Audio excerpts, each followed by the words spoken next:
আজকের ওয়াজ ও দোয়া মাহফিলের গুরুত্বপূর্ণ আলোচনা পেশ করবেন কারি মাওলানা মুহাম্মদ হাবিবুল্লাহ মিসবাহ। কারি মাওলানা মুহাম্মদ হাবিবুল্লাহ মিসবাহ হযরতকে তেনার জবানুল মুবারক থেকে গুরুত্বপূর্ণ আলোচনা পেশ করার জন্য বিশেষভাবে অনুরোধ করছি। السلام عليكم ورحمة الله وبركاته.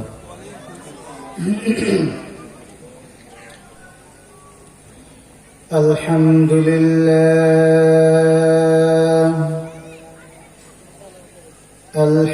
لله الذي جعل الشمس والقمر بحسبان والنجم والشجر يسجدان والسماء رفعها ووضع الميزان وفضل زمانا على زمان وإنسانا على إنسان ونشهد أن لا إله إلا الله وحده لا شريك له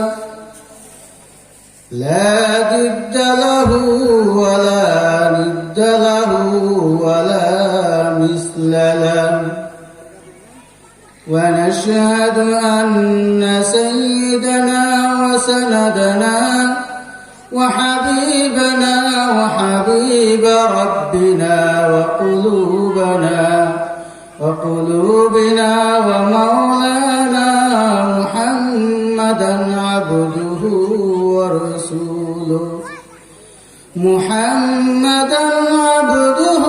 ورسوله الذي أرسل بالحق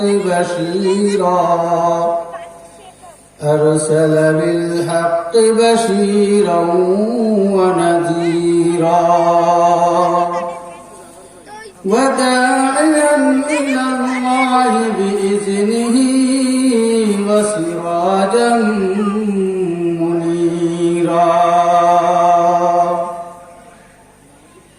أما بعد فأعوذ من الشيطان الرجيم. بسم الله الرحمن الرحيم.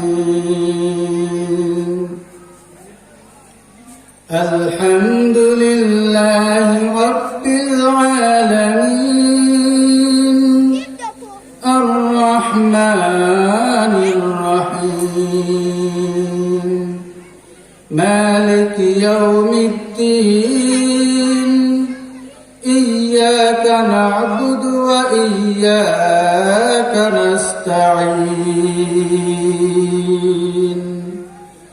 وقال تعالى أيضا الرحمن علم القرآن خلق الإنسان علمه البيان. وقال النبي صلى الله عليه وسلم خيركم من تعلم القرآن وعلمه أو كما قال عليه الصلاة والسلام. قال رب اشرح لي صدري ويسر لي أمري واحلل عقدة من لساني يفقه قولي. صدق الله العلي العظيم وصدق نبيه رسوله النبي الكريم ونحن على ذلك من الشاهدين والذاكرين والشاكرين والحمد لله رب العالمين.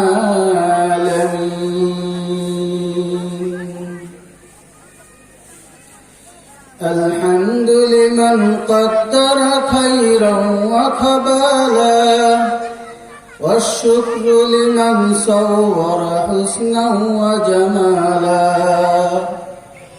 والشكر لمن صور حسنا وجمالا.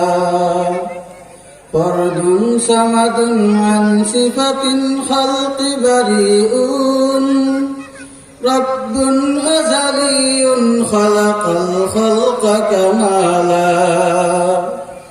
لا زد ولا ند ولا حد لمولاه، لا زد ولا ند ولا حد لمولاه. الآن كما كان ولم يلق زوالا. لا مثل ولا شبه ولا كفو لمولاه، لا شبه ولا مثل ولا كفو لمولاه. لا إله إلا الله، لا إله إلا الله. محبت ذكر قري لا إله إلا الله، لا إله إلا الله، لا إله إلا الله، لا إله إلا الله، لا إله إلا الله، لا إله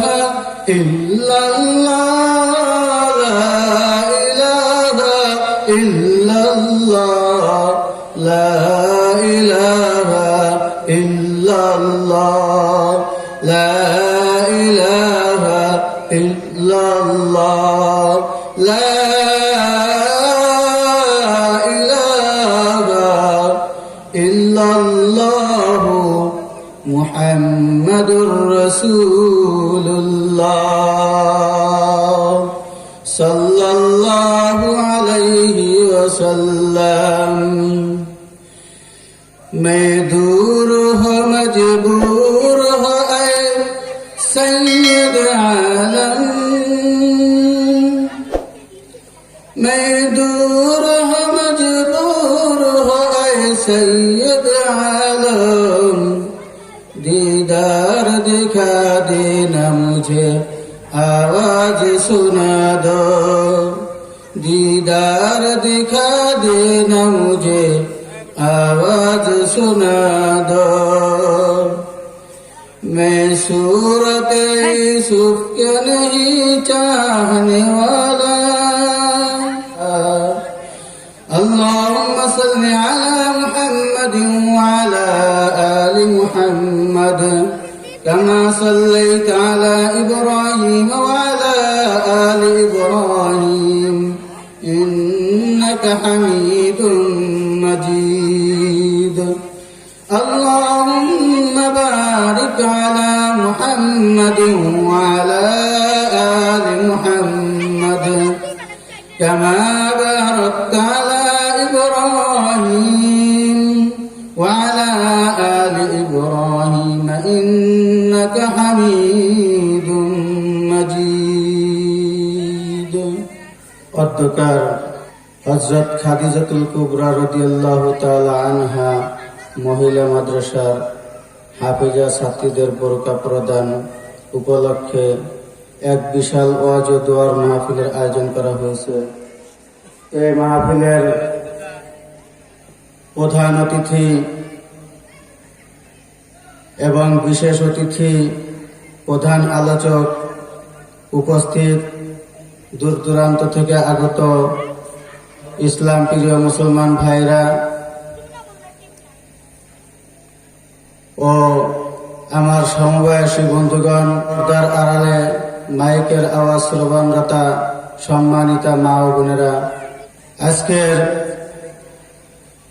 পৃথিবীটা গুনাহে ভরে গেছে, যেদিকে তাকাই সেদিকে গুনাহ হয়। গুনাহ ছাড়া গুনাহমুক্ত জায়গা যদি খুঁজে পেতে হয় তাহলে কোথায় যাইতে হবে? আমরা সবাই একটু জোরে বলি, মাহফিলের ময়দানে আসতে হবে। এই জায়গাটা যে গুনাহমুক্ত জায়গা, এটা যে বেহেশতের বাগান, এই কথাটা নবী রাহমাতুল্লিল আলামিন সরকারে দো আলম হযরত মুহাম্মদুর রাসূলুল্লাহ সাল্লাল্লাহু আলাইহি ওয়াসাল্লাম হাদিসের মাধ্যমে ঘোষণা দিয়েছেন যে এই ময়দানটা হচ্ছে কি জান্নাতের বাগান। একটা জান্নাতের বাগান যখন মিলে যায়, নবী আমার বলেন যে ও সাহাবীরা, তোমরা যদি দুনিয়ার বুকে জান্নাতের ফল খেতে চাও তাহলে জান্নাতের বাগান থেকে বেশি বেশি ঘোরাঘুরি করো। সাহাবাগণ প্রশ্ন করলেন, ইয়া রাসূলুল্লাহ, দুনিয়ার বুকে আমরা জান্নাত কোথায় পাবো? নবীজি আমার বললেন, যখন তোমরা দেখবা যে কোনো আমার জিকির হচ্ছে, ওটাই আমার জান্নাতের বাগান। ওখানে আল্লাহ পাকের আলোচনা যেখানে হয় ওইটাই কি জান্নাতের বাগান। তো আজকে আমরা জান্নাতের বাগানে বসছি। আশেপাশে বাজারে ঘাটে মাইকের আওয়াজ যার কানে যাচ্ছে, প্রত্যেককে আমি অনুরোধ করব যে প্রত্যেকে যেন এই মাহফিলের প্যান্ডেলে এসে উপস্থিত হই। ভালো কাজ সবাই করতে পারে না, দিনের কথা শোনার জন্য সবাই আসতে পারে না। আল্লাহ পাক রব্বুল আলামিন যাদেরকে তৌফিক দান করবেন তারাই একমাত্র এই মাহফিলের প্যান্ডেলে আসতে পারবে, তারাই একমাত্র এই মাহফিলের প্যান্ডেলে আসতে পারবেন। জোরে বলেন ঠিক কিনা?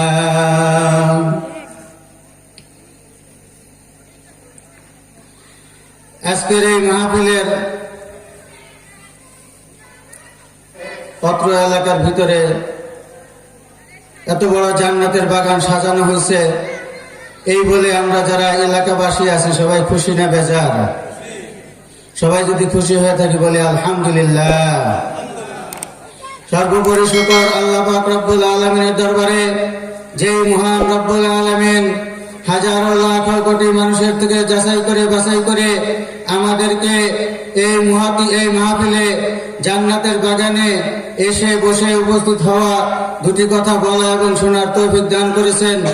জবান খুলে ইমানের আওয়াজে সকলে শুকরিয়া আদায় করি আলহামদুলিল্লাহ। দুরূদ ও সালাম রাহমাতুল্লিল আলামিন সরকারে দো আলম শাফিউল মুযযিবিন সাইয়্যিদুল মুরসালিন খাতামুন নবিয়্যিন হযরত মুহাম্মদুর রাসূলুল্লাহ সাল্লাল্লাহু আলাইহি ওয়াসাল্লামের উপর।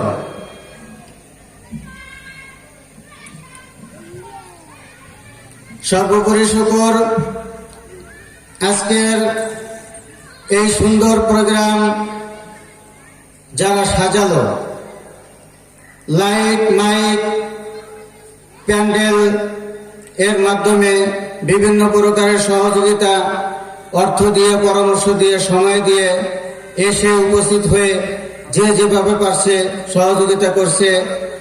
আল্লাহ পাক রব্বুল আলামিন যেন তাদেরকে এই ওসিলা করিয়া দুনিয়ায় শান্তি এবং আখিরাতের মুক্তির ব্যবস্থা করে দেন। সকলে বলি আমিন। আমি আপনাদের সম্মুখে কোরআনে কারীম থেকে সূরাতুল ফাতিহা তেলাওয়াত করেছি কিছু অংশ, এবং সূরা আর রহমানের কয়েকটা আয়াত তেলাওয়াত করেছি, এক টুকরা হাদিস তেলাওয়াত করেছি। আল্লাহ পাক রব্বুল আলামিন যদি তৌফিক দেন, এই হাদিস এবং এই আয়াতের আলোকে কিছু কথা বলবো। সকলে মিলে দোয়া করি আমিন। বন্ধুরা, আল্লাহ পাক রব্বুল আলামিন কালামে পাকের ভিতরে বললেন আলহামদুলিল্লাহি রাব্বিল আলামিন। আলহামদুলিল্লাহি রাব্বিল আলামিন, সমস্ত প্রশংসা ওই রবের, ওই আল্লাহর, যিনি রব্বুল আলামিন, যিনি এই আলমের রব, যিনি আলমের কি রব। আজকে আমরা প্রত্যেকটা মুসলমান যখন নামাজ পড়ি সর্বপ্রথম যে সূরাটা পড়ি সূরার নাম কি? সূরাতুল ফাতিহা।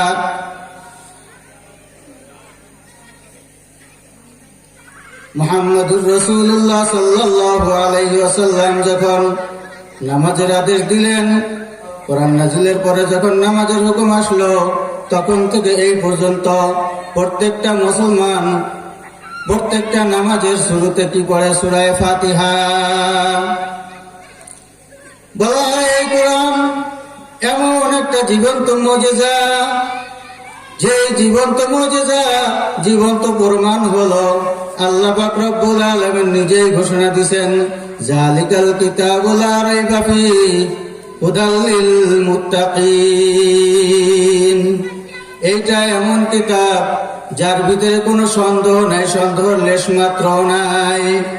পরক্ষণে বলছেন হুদাল লিল মুত্তাকিন, এইটা মুত্তাকিনদের জন্য হেদায়েত। মুত্তাকিনদের জন্য কি? হেদায়েত। জীবন্ত মুজিজা যে বললাম, জীবন্ত মুজিজার একটা দলিল নেন। ইমাম সাহেব প্রথমে সূরা ফাতিহা পড়ে, এমন মধু এই কোরআনের ভিতরে আজ পর্যন্ত একটা মানুষ বলল না, ইমাম সাহেব হুজুর আপনি সূরা ফাতিহা প্রত্যেকদিন পড়েন, শুনতে ভালো লাগে না, এই সূরাটা পাল্টাইয়া অন্য কিছু পড়েন। এই কথা কি আমরা কোনোদিন কেউ বলছি? যেই লোকটা কোনোদিন নামাজ পড়ে না, রোজাও রাখে না, মুখেও দাড়ি নাই, এই লোকটাও যদি হজের জন্য চলিয়া যায়, উমরার জন্য চলিয়া যায়, মক্কা শরীফে যখন নামাজে দাঁড়াইয়া যায় ইমাম সাহেবের পিছনে, ইমাম সাহেবের তেলাওয়াত শুনিয়া কিন্তু চোখের পানি পড়ে। আল্লাহ পাক রব্বুল আলামিন এই জীবন্ত মুজিজা আমাদেরকে দান করলেন, আমাদেরকে অনেক ভালোবাসিয়া দান করিয়াছেন। এত ভালো আল্লাহ পাক রব্বুল আলামিন আমাদেরকে বাসলেন। পৃথিবীর বুকে আদম আলাইহিস সালামের পর থেকে নিয়ে এই পর্যন্ত যত নবী ইকরাম আসছেন, প্রত্যেককেই কিতাব দিয়েছেন। কারোর কিতাব একসঙ্গে নাজিল হয়েছে, কারোর কিতাব আসমান থেকে ফেরেশতারা নিয়ে দুনিয়ার বুকে আসছে।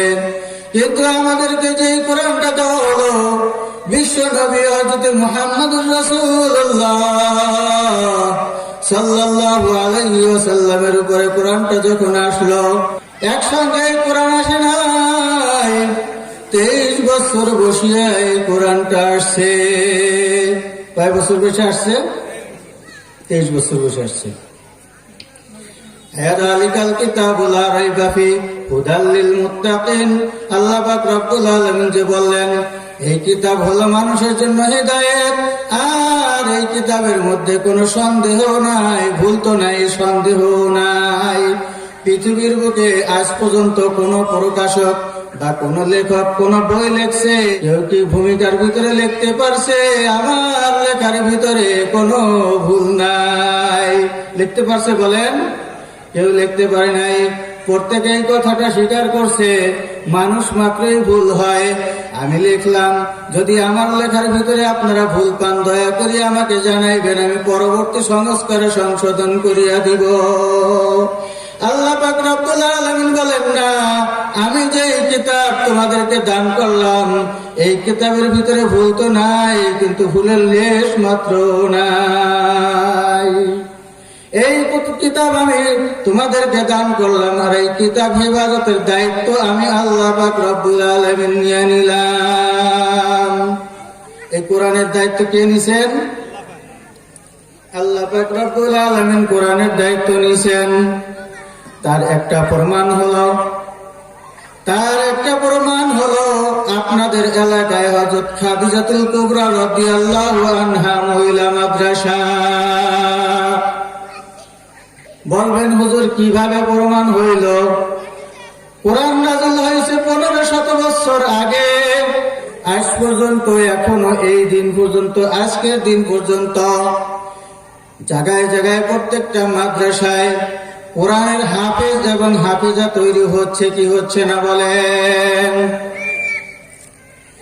আজ পর্যন্ত, শুরু থেকে এই পর্যন্ত কোরআন যেভাবে নাজিল হয়েছিল একটা অক্ষরের পরিবর্তন হয় নাই। একটা জবরজের পেশেরও পরিবর্তন হয় নাই। আল্লাহ পাক রব্বুল আলামিন বলেছেন, এই কোরআন আমি নাযিল করেছি, এই কোরআন ইবাদত সংরক্ষণ করার দায়িত্ব আমি আল্লাহ নিজে নিয়ে নিলাম। কি বলেন? ভারতের সন্তান, হিন্দুর সন্তান শিব শঙ্কর স্বরূপজি, ডক্টর শিব শঙ্কর স্বরূপজি বড় পণ্ডিত হয়ে গেল, কয়েকটা ভাষার উপরে পাণ্ডিত্য লাভ করলো, ডক্টরিয়েট করলো, আরবি ভাষার উপরেও দক্ষতা অর্জন করলো।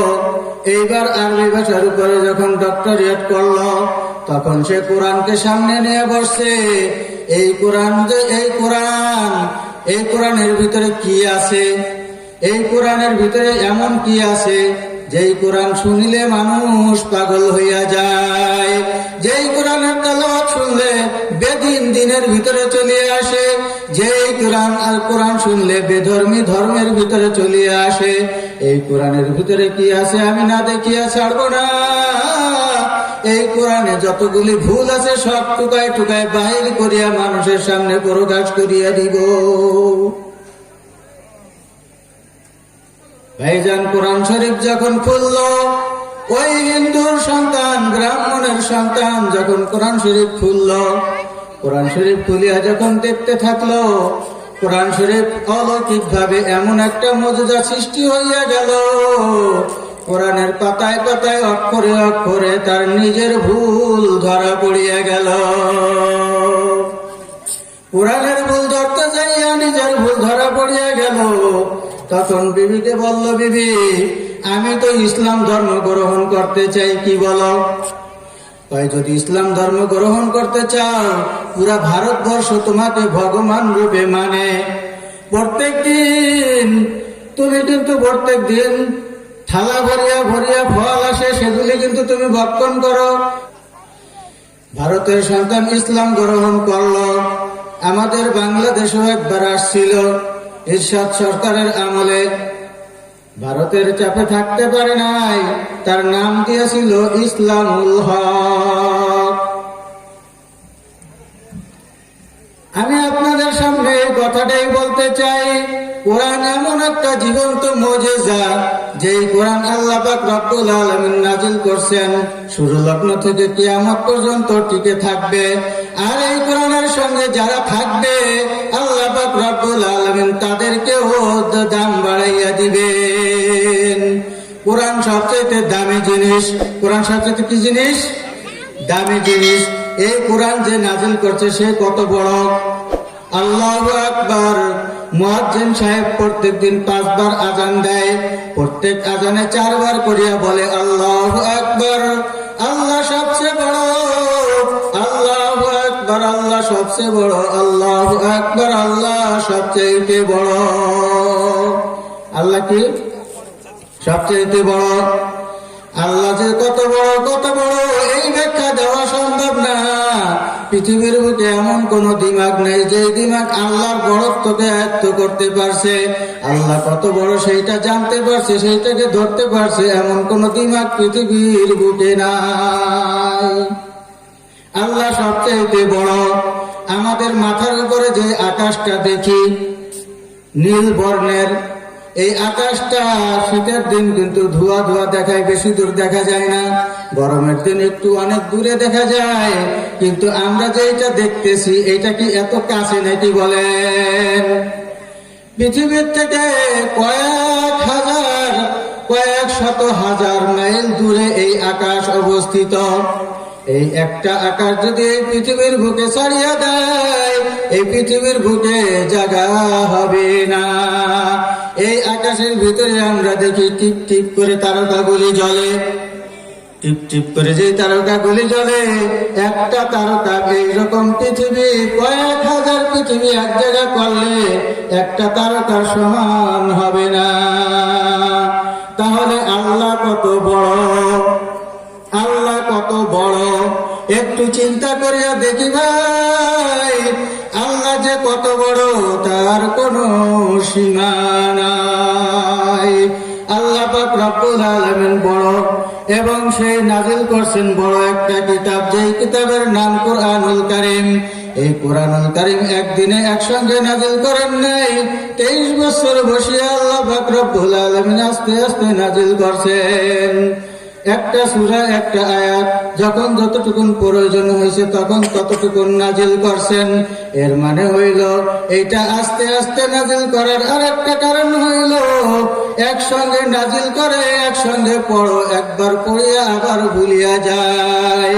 পৃথিবীর বুকে তাওরাত ছিল, ইনজিল ছিল, জবুর ছিল, কোন কিতাব এখন আর সেই আগের কিতাব নাই। আল্লাহ পাক রব্বুল আলামিন যেইভাবে কিতাব নাজিল করছিলেন ওই কিতাব কিন্তু এখন আর নাই। এখন যেগুলি আছে এগুলি কিন্তু এডিট করা, কাটিয়া সাটিয়া কিছু বাদ দিছে, কিছু সংযোজন করছে, কিছু বিয়োজন করছে।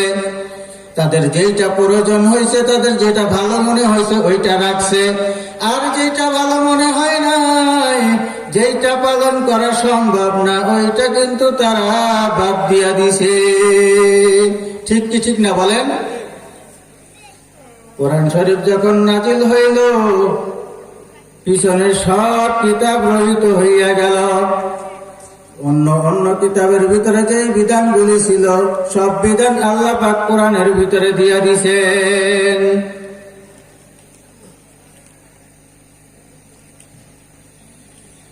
আল্লাহ পাক রব্বুল আলামিন এই কোরআনের ভিতরে সব কিছু দিয়া দিছেন, পিছনের যত হুকুম আহকাম ছিল সব দিছেন।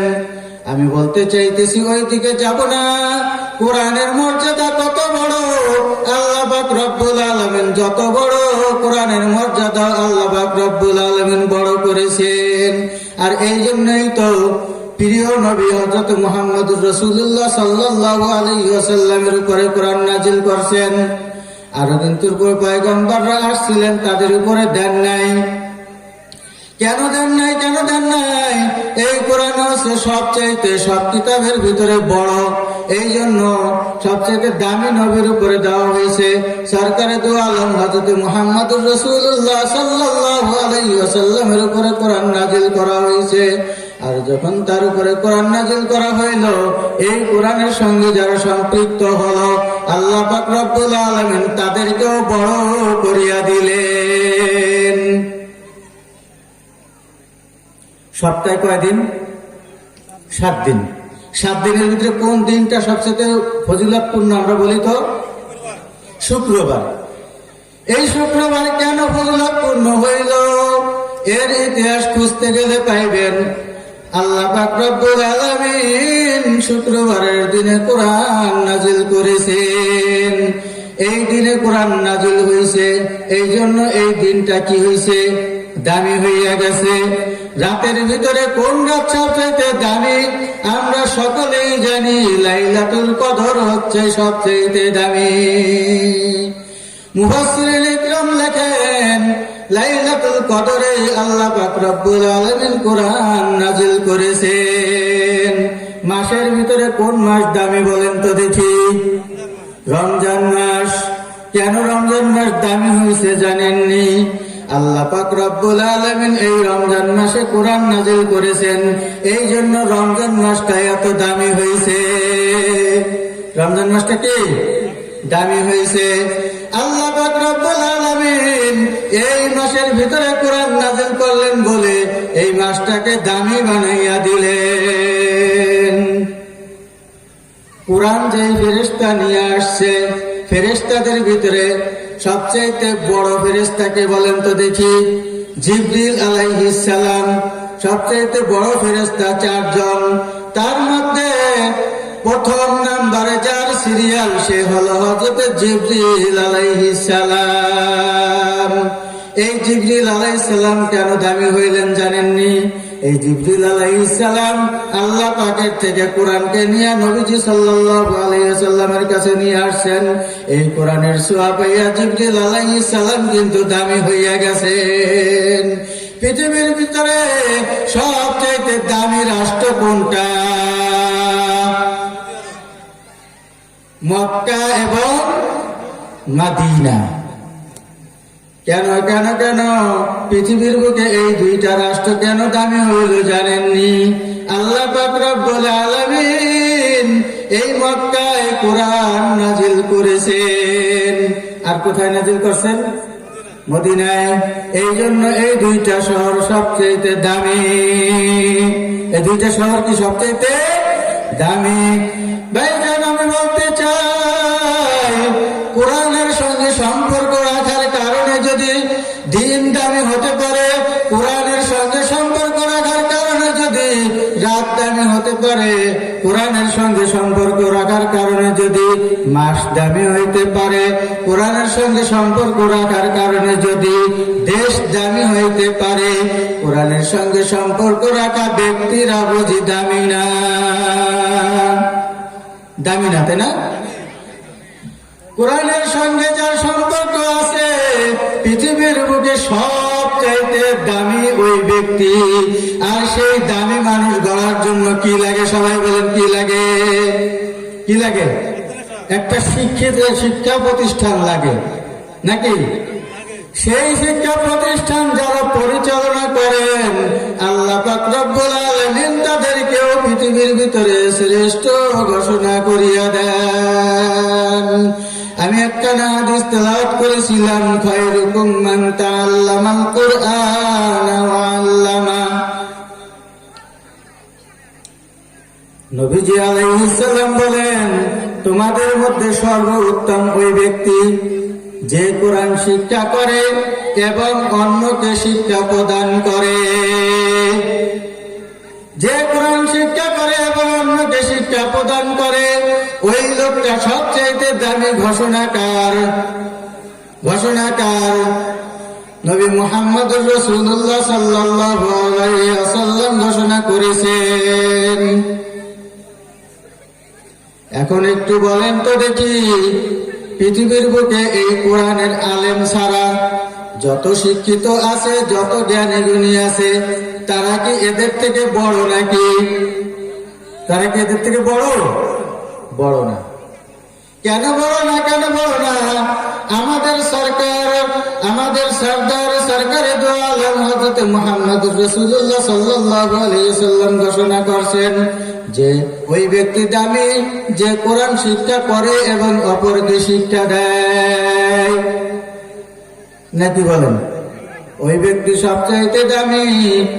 আল্লাহ পাক রব্বুল আলামিন এই কোরআন মানুষের উপরে নাযিল করবেন বিধায় আল্লাহ পাক রব্বুল আলামিন এই মানব জাতিকে সবচাইতে শ্রেষ্ঠ বই বানিয়ে পাঠাইছেন। আল্লাহ পাক রব্বুল আলামিন ঘোষণা দিয়েছেন, ওয়ালাকাদ কাররামনা বানি আদম। আমি আদমকে কি করলাম? শ্রেষ্ঠ ঘোষণা করলাম। আমি আদমকে কি করলাম? শ্রেষ্ঠ ঘোষণা করলাম। এই ঘোষণাকার, সবাই বলেন ঘোষণাটা কার? আদম কিসের তৈরি? আদম মাটির তৈরি। আর এই মাটির তৈরি আদমকে আল্লাহ পাক রব্বুল আলামিন ঘোষণা দিয়েছেন সবচাইতে শ্রেষ্ঠ হিসাবে। এখন জানা থাকলে বলেন, মাটির সৃষ্টি আদম শ্রেষ্ঠ নাকি আগুনের সৃষ্টি জিন শ্রেষ্ঠ?